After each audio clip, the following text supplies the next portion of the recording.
오늘 본문의 부활에 대한 몇 가지 중요한 진리를 전해주고 있습니다.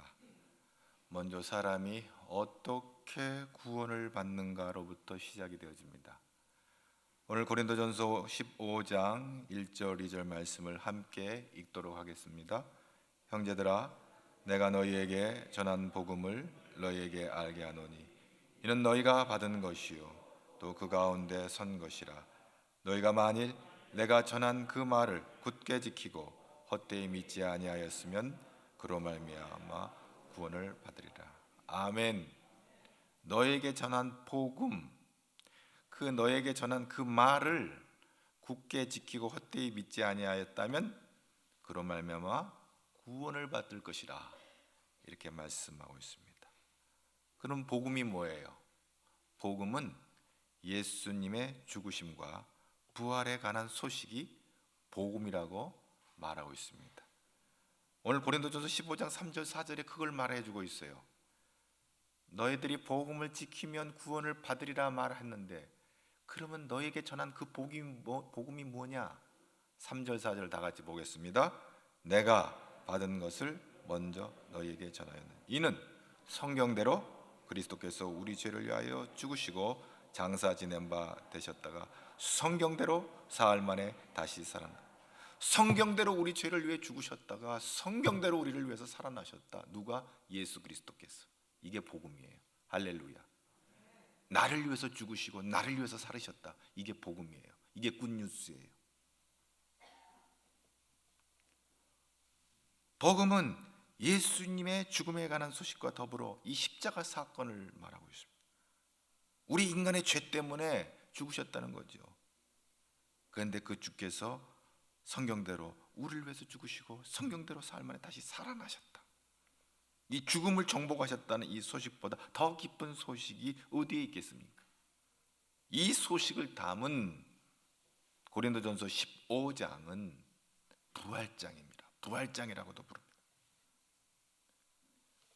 바울 사도는 고린도전서 15장에서 문답의 형식으로 부활의 진리에 대해서 설명하고 있습니다. 먼저 두 가지 질문합니다.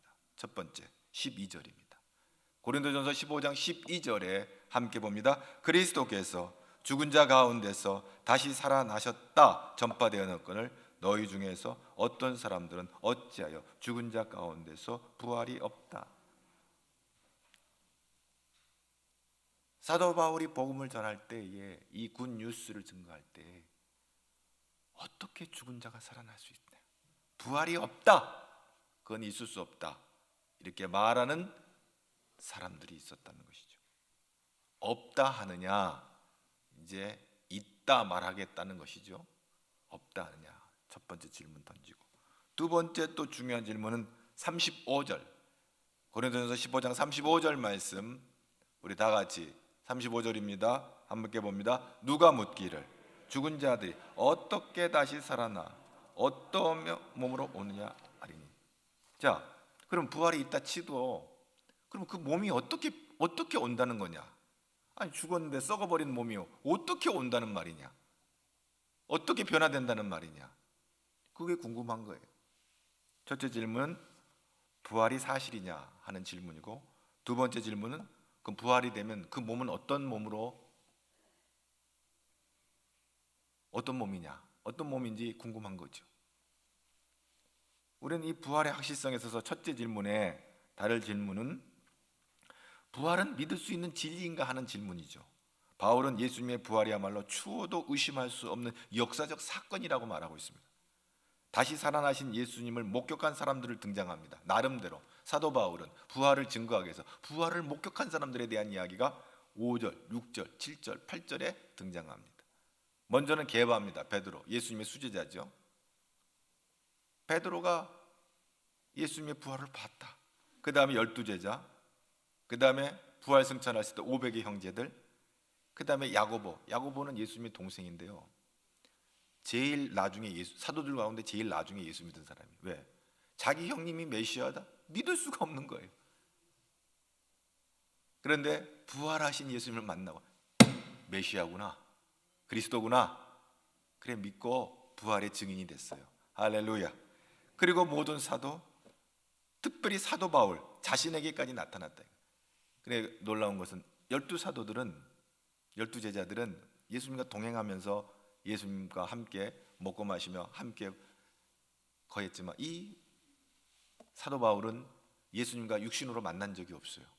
다메섹에서 음성으로 만났어요. 부활하신 사울아 사울아 왜 너는 왜 나를 핍박하느냐. 예수 믿는 사람을 잡아가두고 핍박할 때 다메섹에서 예수님이 사도 바울을 만나주세요. 그때 바울이 거기서 거꾸라지고 부활하신 예수님을 만났어요. 여러분, 오늘 이 사도 바울은 만삭되지 못했다 그랬어요. 성숙지 못한 거죠. 작은 자라고 그랬어요. 그런 나에게 오늘 보면 이제 그 8절에 그런 말씀이 9절 이어서 나는 사도 중에 가장 작은 자라. 하나님의 교회를 박해하고 사도라 칭함받기를 감당치 못할 나에게 예수님 만나주셨다는 거예요. 오늘 저와 여러분도 예수님을 얼굴을 뵙지 못했지만 만삭되지 못한 바울이 내가 부활의 증인이라고 한다면 오늘 이 예배당에 나와 앉아있는 저와 여러분 부활의 증인인 줄로 믿습니다. 우리에게까지 2000년 전 그 주께서 우리를 맞아주시고 우리가 예수를 영접하는 순간 예수는 나의 주가 되고 나는 이제 부활의 증인으로서 예수의 증인으로 서게 되는 것입니다. 놀라운 말씀이 아닐 수가 없습니다. 바울은 증인들을 나이라는 논리적으로 논증을 합니다. 부활이 없다면 또 어떻게 될 것인가를 또 생각합니다. 13절부터 19절 말씀입니다. 자, 그럼 부활이 없다고 하자. 그 부활이 없으면 어떤 일이 벌어질까? 13절부터 봅니다. 시작. 만일 죽은 자의 부활이 없으면 그리스도도 다시 살아나지 못하셨으리라. 그리스도께서 만일 다시 살아나지 못하셨으면 우리에게 전파하는 것도 헛것이요 또 너희 믿음도 헛것이며 또 우리가 하나님의 거짓 증인으로 발견되리니 우리가 하나님이 그리스도를 다시 살리셨다고 증언하였습니다. 만일 죽은 자가 다시 살아나신 없으면 하나님이 그리스도를 다시 살리지 아니하셨느니라. 만일 죽은 자가 다시 살아나는 일이 없으면 그리스도도 다시 살아난 일이 없을 때. 17절 그리스도께서 다시 살아나신 일이 없으며 너희 믿음도 헛되고 너희가 여전히 죄 가운데 있을 것이요. 18절 또한 그리스도 안에서 잠자는 자도 망하였으리니. 거기까지 가정법을 쓰고 있어요. 부활이 없다면 그리스도의 부활은 없을 것이고 부활이 없다면 복음도 헛것이 됐고 믿음도 헛것이 될 것이다. 부활이 없다면 바울 사도가 지금까지 한 얘기는 다 거짓 증인이 될 것이다. 부활이 없다면 여전히 우리는 죄 가운데 있을 것이고 그리스도 안에서 잠자는 자, 예수 믿고 예수 믿으면 천국 갈 줄 믿고 죽은 자들, 잠자는 자들은 다 망하게 될 것이다. 아무 소망이 없을 것이다. 결론적으로 그래서 사도 바울이 부활이 없다면 19절에 뭐라고 얘기하는지 다 같이 19절 보겠습니다. 만일 그리스도 안에서 우리가 바라는 것이 다만 이 세상의 삶뿐이면 모든 사람 가운데서 우리가 더욱 불쌍한 자. 이 세상에 살다가 이렇게 죽고 인생의 모든 인생이 끝나버린다면 가장 불쌍한 사람은 우리 그리스도인들이다. 목사, 장로, 집사, 권사들이다.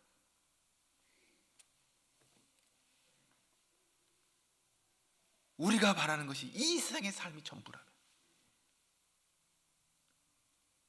우리는 가장 불쌍한 사람들이다. 그러면서 바울은 또한 사도직을 감당하면서 32절 말씀을 또 보겠습니다. 32절, 15장 32절입니다. 다 같이 봅니다. 내가 사람의 방법으로 에베소에서 맹수와 더불어 싸웠다면 내게 무슨 유익이 있으려? 죽은 자가 다시 살아나지 못한다면 내일 죽을 터이니 먹고 마시자 하리라. 바울은 또한 사도직을 감당하면서 많은 위협과 핍박을 받게 되는데 이 모든 위협을 무릅쓰고 헌신하는 것은 부활을 믿었기 때문에, 부활 신앙이 있었기 때문에 그렇습니다. 만약에 죽음이 끝이라면 충성할 이유가 없는 거예요. 그냥 먹고 마시고 흥청망청 이렇게 사는 것이 최고예요. 요한계시록 3장 10절 말씀입니다. 한번 다 같이 또 읽어보겠습니다. 너는 요한계시록 2장 10절 2장 10절 말씀 보겠습니다. 너는 장차 받을 고난을 두려워하지 마. 볼지어다 마귀가 장차 너희 가운데서 몇 사람을 옥에 던져 시험을 받게 하리니 너희가 10일 동안 환난을 받으리라. 내가 죽도록 충성하라. 그리하면 내가 생명의 관을 내게 주리라. 10일 동안 환난을 받으리라. 이 말은 무슨 말일까요? 10일 동안이라고 말은 굉장히 제한된 의미입니다. 만약에 환난을 받으리라, 영원히 환난 받으리라, 너희들 죽을 때까지 환난 받으리라, 그러면 이거 굉장히 절망스러운 얘기인데, 10일 동안 환난 받으리라 이 말은 우리가 이 세상을 살아가는 날 동안에 크고 작은 어려움들이 있지만 그것은 제한된 어려움이다. 그러니 두려워하지 말라. 뭐라고 말해서 내가 죽도록 충성하라. 그리하면 생명의 관, 생명의 면류관을 내게 주리라. 너에게 어떤 어려움이 있지만 그것은 제한된 것이기 때문에 두려워할 거 없다. 그건 이미 끝나는 것이다. 그러니 충성해라. 믿음으로 충성해라. 아멘. 그리스도인은 죽어도 죽는 것이 아니기 때문에 담대하게 복음을 위해서 헌신하라는 그런 말씀입니다. 바울은 부활이 없다면 기독교 교리뿐만 아니라 윤리 도덕도 다 무너지고 마는 거예요. 왜? 죽은 자가 살아나지 못한다면 내일 죽을 터이니 먹고 마시자. 이 세상에서는 먹고 마시는 것이 제일 큰 삶의 우선순위가 되는 거예요. 다른 사람의 것을 빼앗아 먹든지 말든지 내가 먹고 마시기 위해서 다른 사람을 짓누르고 쟁취하고 빼앗아도 아무 문제가 안 되는 거예요. 능력 있는 대로, 실력 있는 대로 남의 것을 빼앗아 먹으면 되는 거예요. 그러면 이 온 세상은 쓰레기통이 돼버릴 거예요. 지옥이 돼버릴 거예요.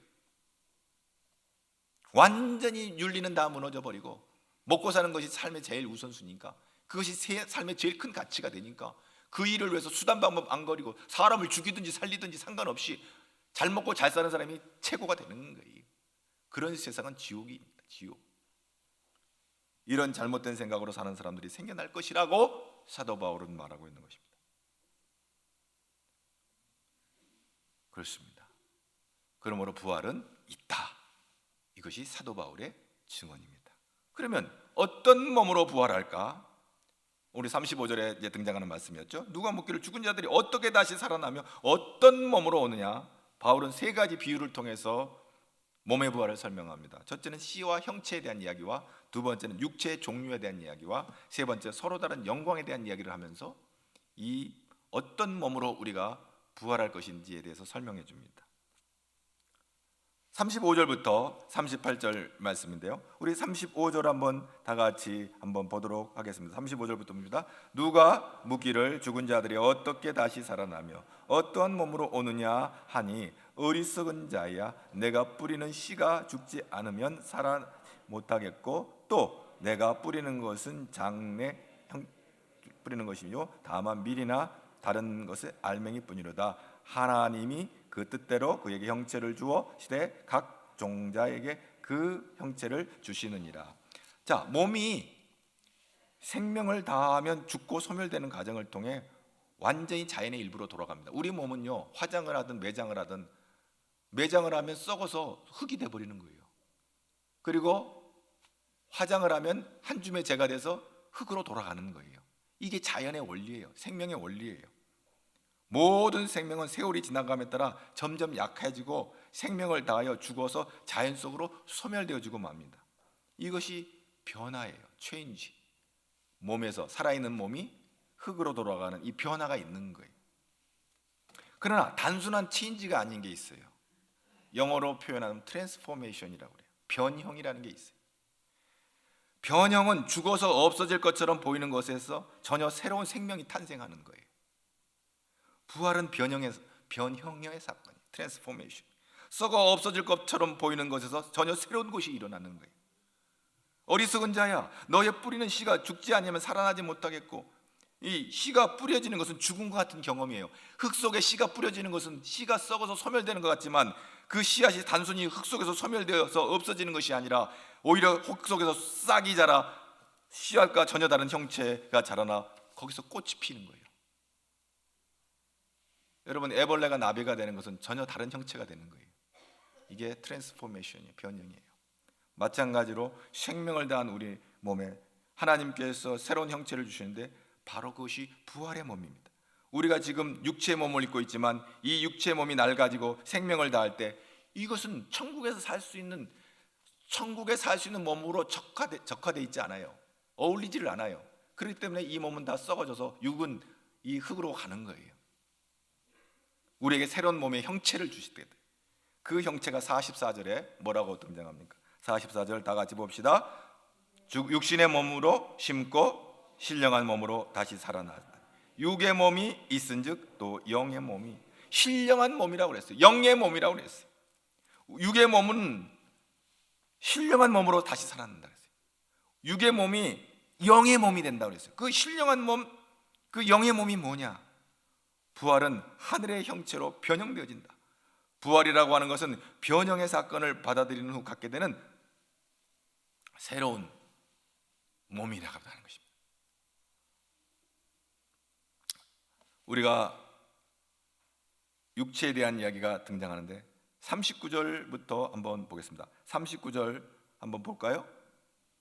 육체는 다 같은 육체가 아니니 하나는 사람의 육체요, 하나는 짐승의 육체요, 하나는 새의 육체요, 하나는 물고기의 육체라. 40절 하늘에 속한 형체가 있고 땅에 속한 형체도 있으나 하늘에 속한 것은 영광이 따로 있고 땅에 속한 영광이 따로 있으니 41절 해의 영광이 다르고 달의 영광이 다르고 별의 영광도 다른데 별과 별의 영광이 다르다. 새에게는 하늘의 세계를 누리기에 적합한 육체를 주셨어요. 하나님 날개를 달고 하늘을 나르는 거예요. 물고기에게는요, 물속의 세계를 마음껏 누리기에 합당한 육체가 있는 거예요. 사자에게는요, 정글에서 살아갈 수 있는 몸을 주신 거예요. 다 적응하게끔 그렇게 해놨어요. 우리 인간의 몸은 이 땅에 살아가게 적합하게 하나님 창조하셨어요. 그리고 우리는 몸을 통해 하나님께서 주신 영광을 누리게 되는 거예요. 우리의 몸은 이 지상에서 할 일을 다한 후에 땅에 묻혀야 합니다.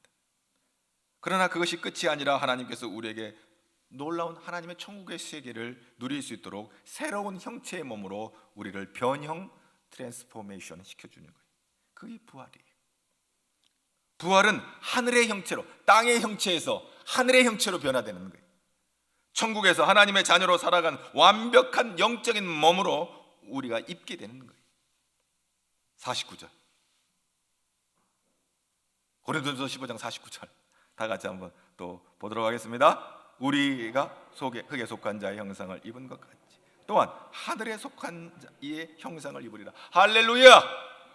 하늘에 속한 자의 형상, 죽음의 세력을 물리치시고 부활하신 예수님께서 우리에게 부활의 승리를 주셔서 영적인 몸을 입게 되니까 주님의 부활하신 몸도 우리가 그 부활에 참여하게 되면 장차 우리도 그 신령한 몸으로, 영의 몸으로 변화된다는 것이죠. 그러므로 57절 다 같이 고린도전서 15장 57절을 다 같이 보겠습니다. 우리 주 예수 그리스도로 말미암아 우리에게 승리를 주시는 하나님께 감사하노니. 사도 바울이 이제 이 고린도전서 15장 부활장을 마무리하면서 놀라운 얘기를 해요. 승리를 얘기해요. 이 말이 뭐예요? 우리 주 예수 그리스도로 말미암아 우리에게 부활을 주신 하나님께 감사한다는 거예요. 죽음을 깨뜨리시고 이기신 그 부활을 주신, 그 승리를 주신 우리 주님을 찬양하고 있는 거예요. 오늘 이 아침에 우리가 하나님 앞에 예배할 때 우리에게 부활을 주신 그것이 궁극적 승리예요. 우리가 만약에 부활하지 못하고 죽어 쓰러져 버리고 만다면 아무 의미 없는 거예요. 예수 믿을 필요가 없는 거예요. 의미가 없는 거예요. 우리가 예수 믿음으로 말미암아 예수님의 부활에 참여하는 것은 승리하는 거예요. 할렐루야! 이 놀라운 승리의 소식이 오늘 우리의 것이 된 줄로 믿습니다. 그래서 부활이 기쁜 거예요. 부활이 감사한 거예요. 오늘 사도 바울은 승리를 주신 하나님께 감사하는, 내게 부활을 주신 하나님께 감사하는. 장차 우리는 이 땅에 주님 부르실 날이 그 시와 때는 알 수 없으나 언제 우리를 주를 부르실지 몰라도 우리는 하나님 나라에서 영생복락을 누리게 될 줄로 믿습니다. 부활에 참여하게 될 줄로 믿습니다. 이 부활의 소망을 갖는 저와 여러분 되기를 주의 이름으로 축복합니다. 그래서 42절부터 44절까지 다 같이 한번 또 보도록 하겠습니다. 죽은 자의 부활도 그와 같으니 썩을 것으로 심고 썩지 아니할 것으로 다시 살아나며 욕된 것으로 심고 영광스러운 것으로 다시 살아나며 약한 것으로 심고 강한 것으로 다시 살아나며 육의 몸으로 심고 신령한 몸으로 다시 살아나느니 육의 몸이 있은즉 또한 영의 몸도 있느니라. 아멘. 우리의 육신은 뭐예요? 썩을 것이고 욕된 것이고 약한 것이고 우리의 육은 그런 것들이에요. 그런데 우리의 신령한 몸, 영의 몸은 뭐예요? 썩지 아니할 것, 영광스러운 것, 강한 것, 신령한 몸, 그렇게 변화되는 거예요. 육의 몸이 있은즉 영의 몸이 있다. 영의 몸으로 변화되는 거예요. 할렐루야. 이 땅에서 우리들이 소유하고 있는 것들은 모두 다 썩어져 없어질 것들이에요. 우리의 건강, 시간, 달란트, 열정, 물질, 여러분의 통장에 한 단위로 통장에 잔고가 있든 두 단위로 잔고가 있든 세 단위로 잔고가 있든 그것은 내가 눈 감는 순간 나와 상관없는 것이 되어버리는 거예요. 우리가 현재 이 땅에 가지고 있고 사용하고 있는 모든 것들은 잠시 사용하다가 없어지고야 말 것들이에요. 그러니까 잘 써야 돼요. 잘 쓰고 가시길 바랍니다. 아끼다가 못 쓰면 안 돼요. 잘 쓰세요. 아멘을 안 하시고 그거 잘 챙겼다가 우리 아들 줘야 되는데 왜 자꾸 쓰라고 그러는지 모르겠다. 이거 시집간 딸 줘야 되는데 왜 나보고 자꾸 쓰라고 그러는지 모르겠다. 아들 주고 딸 주는 것도 잘 쓰는 거죠. 근데 잘 쓰세요. 잘 쓰고 가세요. 쥐고 가는 거 하나도 없어요. 부활신앙은 바로 부활의 영광을 위해 이 땅의 것을 심고 투자하는 삶을 사는 거예요. 하나님 나라를 위해서, 하나님의 복음을 위해서, 영원한 하늘나라의 영광스러운 것을 거두기 위해서 썩어지고 소멸되는 걸 심는 거예요. 그래서 썩지 아니할 것으로 영원한 신령한 몸으로 우리가 덧입는 거예요. 여러분, 썩지 않을 영광된 것을 위하여 심는 지혜로운 자들이 되어야겠어요. 우리 그리스도인들이 언제 어떻게 부활의 몸을 입을까? 오늘 우리는 주의 재림 때에 죽은 성도의 부활과 더 살아있는 신자들이 다 변화돼서 마지막 때 우리는 하나님 앞에서 서게 될 것입니다. 오늘 그래서 부활을 확실히 믿어야 되는 거예요. 어떤 사람들은 부활을 왜 믿어야 되냐? 부활을 믿게 되면 두 가지가 있어요. 죽음에 대한 두려움에서 해방되는 거예요. 부활의 소망 중에 우리는 평안히 죽을 수 있어요. 불의와 타협하지 않고 의연하게 살 수 있어요. 두 번째, 고난을 견딜 수 있으며 위험을 무릅쓰고 예수의 증인으로 살 수가 있어요. 그리고 주의 일에 더욱 힘쓰는 자들이 되는 거예요. 분당에 있는 선한 목자 교회에서 심무하시다가 천국에 가신 이상준 장로님, 전에 제가 언제도 한번 얘기한 적이 있습니다. 우리 제자훈련반 팀에서는 이분의 이야기를 들었는데요. 그는 교정직 공무원이었습니다. 그러다가 은퇴하신 후에 여주 교도소에서 재소자들에게 복음을 전하는 삶을 사셨습니다. 그런데 그가 참 안타까운 일이에요. 예수 잘 믿고 이렇게 하나님 순종하고 살아간 사람들은 건강하게 천국 가면 좋겠는데 간암에 걸렸어요. 안타까운 것은 생명이 얼마 남지 않았다는 거예요. 의사가 그러니까 곧 죽는데요. 시한부 선고를 받았어요.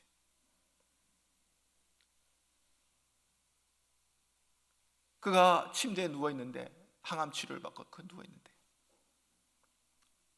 너무 마음이 아프고 안타까운 거예요.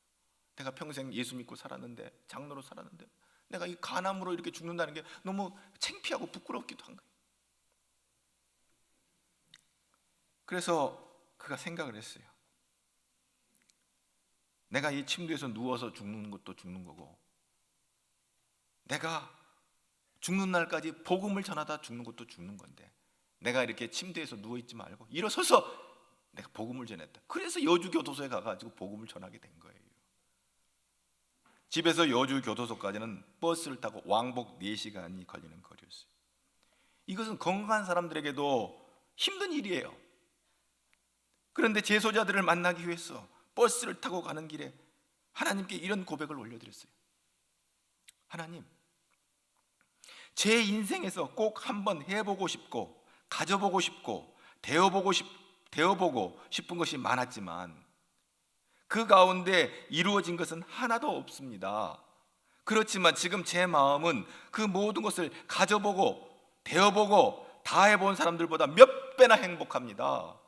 이 처지에 이 땅에서 이렇게 보람 있는 복음을 전할 수 있는 일을 할 수 있는 아직 시간이 있다고 하는 것, 그리고 죽음 이후에 내가 영원한 천국이 내게 약속되어 있다는 것, 그것 때문에 나는 행복합니다. 할렐루야. 이런 놀라운 고백을 드리고 있는 거예요. 그 힘겨운 투병 중에도 자신의 육신에 대해서 걱정하기보다는 주님의 나라를 위해서 살았어요. 그러면서 하나님께 그랬어요. 하나님, 저에게 무슨 일을 시키실 겁니까? 내가 순종하겠습니다. 기도하며 자신을 통해서 일하시는 놀라운 역사를 기대하면서 하루하루를 살았습니다. 그런데 이상춘 장로님은요, 곧 죽는다는 이 병원의 진단과 달리 기적같이 5년을 더 살았어요. 그는 죽기 전까지 교도소에서 재수자들에게 복음을 전했어요. 여러분, 이 5년 더 살았다고 하는 것이 어떤 분들한테 할렐루야, 아이고 그렇게 했더니 5년 더 살았구나, 아이고 좋다, 이런 개념이 아니에요. 이상춘 장로님에게는 내가 이런 삶을 하나님께 헌신했더니 복음을 전할 수 있는 기쁨을 5년 더 주셨다는 거지요. 할렐루야. 복음을 전할 수 있는 기쁨을 그냥 1년 하고 끝내는 게 아니라 5년을 더 하게 전도하게 하셔. 재소자들의 30%, 그 여주교도소의 재소자 30%를 하나님의 자녀로, 아들로 구원받게, 딸로 구원받게 하신 놀라운 생명 역사를 이루셨다고 하는 것입니다. 그분을 통해서 그런 놀라운 일을 했습니다. 여러분, 만약에 그 재소자의 어떤 분이 주님 앞에 섰을 때, 천국에 갔을 때, 너 여기 어떻게 여기 왔냐? 그럴 때 그 옆에 서 있는 이상춘 장로님을 보고, 저 장로님이 제가 감옥에서 도둑질하고 못된 질 해가지고 감옥에 갇혀서 아무 소망 없이 살던 저에게 예수의 복음을 전해줌으로 내가 그때 예수를 영접해서 그 저 이상춘 장로님의 복음을 전해줌으로 내가 이제 주님 앞에 이렇게 섰습니다 라고 할 때, 그때 이상춘 장로님이 옆에 서서 그 소리를 들을 때 얼마나 감격스럽게, 얼마나 기쁘게 했어요. 이보다 더 큰 기쁨과 감격이 어디 있겠어요? 암 낳는 것보다도 더 큰 감격과 기쁨이 저 천국에서 있을 줄로 믿습니다. 여러분, 그래요. 누군가가 복음을 전할 때 아무개 때문에, 저 아무개 때문에 내가 주님 앞에 섰습니다 라고 말할 때, 그 아무개가 그 소리를 들을 때 얼마나 기쁘고 감격스럽겠습니까? 우리는 그 무엇이 우리의 인생에 가장 귀한 것인지를 분별하는 삶의 우선순위를 분명히 하는 저와 여러분 되기를 주의 이름으로 축복합니다. 무엇이 인생의 가장 큰 기쁨인지를 다시 한번 재발견하는 여러분 되기를 바랍니다. 만약에 이 인생의 전부라면, 이 인생에 먹고 마시는 것이 전부라면, 물고 뜯고 온갖 수단 방법 다 가려서 경쟁해서 자기 창고에, 자기 집안에 가득가득 채우고 부귀영화 누리다가 가는 인생이 제일 행복한 인생이거지만, 이게 인생의 전부가 아니라면 우리는 영원한 천국에 대한 소망을 갖고 예수 복음을 증거하는 그런 믿음의 공동체, 우리 가재중학교 되기를 주의 이름으로 축복합니다. 그래서 우리 이상춘 장로님은 아름다운 인생의 마감이 있습니다. 여러분, 어떻게 인생을 마감하기를 원합니까? 좀 더 버텨보겠다고, 좀 더 살아보겠다고 몸부림치며 기도하고 살다가 가겠습니까? 주님을 위해서 주께서 부르시는 날이 언제일는지 알 수 없지만 부르시는 날까지 주님을 기쁘시게 하는 삶을 살다가 가겠습니까? 이렇게 기도하겠습니까? 여러분, 우리가 살면 얼마나 더 살 수 있을까요? 주를 위해서, 주를 기쁘시게 하는 자 되기를 주의 이름으로 축복합니다. 허망한 것, 말도 안 되는 것에 마음 뺏겨가지고 사내 못 사내 하는 그런 어리석은 인생이 되지 말고, 나를 통해서 하나님 내게 주신 시간과 재물과 물질과 건강을 통해서 하나님 나를 통해서 하시고자 하시는 이 무엇일까? 그것을 발견할 수 있는 저와 여러분 되기를 주의 이름으로 축복합니다. 그러면서 58절을 마감하고 있어요. 58절 다 같이 보겠습니다. 58절 마지막 끝절이에요. 시작. 그러므로 내 사랑하는 형제들, 견실하게 흔들리지 말고 항상 주의 일에 더욱 힘쓰는 자들이다. 이는 너의 수고가 주 안에서 헛되지 않을 줄. 내 사랑하는 형제들아, 견실하여 흔들리지 말고 자기 감정에 사로잡혀가지고 본질적인 하나님의 기뻐하신 뜻을 놓쳐버리는 어리석은 자가 되지 말라. 흔들리지 말라. 주의 일에 더욱 힘쓰는 자리 되라. 이는 너희 수고가 주 안에서 헛되지 않는다 말씀하고 있어요. 여기서 말하는 주의 일이란 뭐예요? 예수님을 잘 믿는 거예요. 먼저 주의 일이라고 해서 뭐가 있을까? 예수 잘 믿는 거예요. 옆 사람에게 이렇게 예수 잘 믿읍시다. 예수 잘 믿는 것이 하나님이 가장 기뻐하시는 일이에요. 세상에 그 어떤 것보다도 예수 잘 믿어야 돼요. 두 번째 뭐예요? 예수 전해야 되는 거예요. 예수 전하는 거예요. 말씀을 전하는 일이에요. 찬양을 통해서든지 악기를 통해서든지 자기 재능을 통해서든 무슨 일을 통해든지 자기 직업을 통해서든지 예수를 전하는 일이에요. 그래서 말로만 부활을 증언하는 것이 아니라 내가 예수의 부활의 증인이 되는 거예요. 오늘 고린도전서 15장 1절 11절의 결론의 말씀, 내가 부활의 증인 되는 거예요. 사도 바울에서 끝나는 것이 아니라 나도 부활의 증인입니다 라고 고백하는 거예요. 그러면서 그 사도 바울은 그 유명한 참 감동적인 고백을 하고 우리에게 도전을 준 말씀이 오늘 또 고린도전서 15장 10절에 나오고 있어요. 이 어마어마한 말씀이에요. 이제 고린도전서 15장 10절 말씀을 읽고 마무리하겠습니다. 다 같이 10절입니다. 어떤 고백을 사도 바울이 하나님께 올려드립니까? 다 같이 봅니다. 그러나 내가 다 된 것은 하나님의 은혜로 된 것이니 내게 주신 그의 은혜가 헛되지 아니하여 내가 모든 사도보다 더 많이 수고하였으나 내가 한 것이 아니요 오직 나와 함께 하신 하나님의 은혜로다. 아멘. 내가 구원받은 것은 하나님의 은혜로다. 아멘. 내가 오늘 예수 믿고 구원받아 하나님의 아들이 되고 딸이 된 것은 하나님의 은혜로다. 오늘 예수의 부활에 참여하는 것 하나님의 은혜로다. 할렐루야. 그리고 이 부활의 증인으로 내가 서는 것도 하나님의 은혜로다. 할렐루야. 예수 증거하고 예수 자랑하는 우리 가족의 모든 성도들 되기를 축복합니다. 예수님이 생명입니다. 하나님의 아들이 있는 자는 생명이 있고 하나님의 아들이 없는 자는 생명이 없다고 그랬습니다. 사랑하는 여러분, 오늘 이 부활주를 아침에 예수 생명, 내 생명, 할렐루야. 예수 부활, 내 부활, 할렐루야. 예수 승리, 내 승리, 할렐루야. 부활의 증인되는 우리 가지의 성도들 주의 이름으로 축복합니다. 여러분의 사랑하는 자녀들에게, 아내들에게, 가족들에게, 남편에게, 부모에게, 형제에게 부활의 소식을 증언하며 하나님께 영광 돌리는 이 아침이 되고, 이 부활뿐만 아니라 오늘 우리의 남은 인생, 하나님은 오늘 하루를 책임져 주는 것이 아닙니다. 이 한 달이 아닙니다. 1년이 아닙니다. 일생이 아닙니다. 영생을 주시는 것입니다. 그것이 부활에 참여하는 것입니다. 이 부활의 복이 저와 여러분의 복이 되길 축복합니다. 하나님 감사합니다. 이 부활의 아침에 아름다운 찬양으로 하나님께 영광 돌리게 하심을 감사합니다. 우리 임마누엘 찬양대의 찬양을 받으신 줄로 믿습니다. 부족하지만 받으신 줄로 믿습니다. 우리의 찬양도 우리의 기도도 받으신 줄로 믿습니다. 부족하고 연약하지만 오늘 부활의 주님을 찬양하며 경배하는 모든 사랑하는 주의 아들 딸들 가운데 주의 은혜가 차고 넘치게 하여 주옵소서. 나의 나 된 것은 하나님의 은혜라고 고백하는 사도 바울의 고백이 우리의 고백되게 하여 주시옵소서. 예수님 이름으로 기도하옵나이다.